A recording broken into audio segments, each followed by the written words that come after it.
അദ്ദേഹം ഈ പുറമേ ഉള്ള മാന്യത കാണിച്ച് ഉള്ളിൽ അത്രയും വിഷം നിറച്ചിട്ടുള്ള ഒരാളായിട്ട് പ്രസന്റ് ആവുന്ന രീതി, സ്ഥിരമായിട്ടുള്ള ഒരു വാർപ്പ് മാതൃക വില്ലനെയും ക്യാരി ചെയ്യുന്നില്ല. ഈ ഹലോ ഒക്കെ ആളുകൾ ഭയങ്കരമായിട്ട് ഏറ്റെടുത്തു എന്നുള്ളതാ. ആൻഡ് അതൊരു അദ്ദേഹത്തെ അങ്ങനെ കൈ വെച്ചിട്ട് അതൊക്കെ അതാ പറഞ്ഞത്.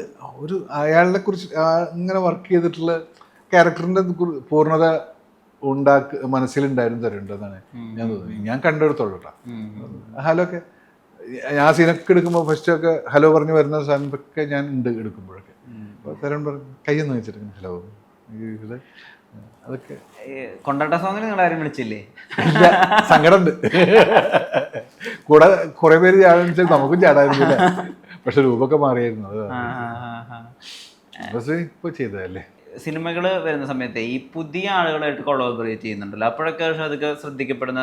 ഇപ്പം ഗിരീഷൊക്കെ ആയിട്ട് വർക്ക് ചെയ്യുന്ന സമയത്ത് എനിക്കിപ്പോഴും ഞാനും സാറും ഒരേ വേവ് ലെങ്ത് എപ്പോഴും നമുക്ക് ഒരുപാട് ഈ സങ്കേതങ്ങളിലേക്ക് ചേരാൻ വേണ്ടിയിട്ട് സ്വയം ഒരു ഇനീഷ്യേറ്റീവ് എടുക്കുന്നുണ്ടോ? അതോ അതൊക്കെ വന്നു തരുന്നതാണോ? ബേസിക്കലി ഞാൻ ഭയങ്കര മടിയനായിട്ടുള്ളതാണ്.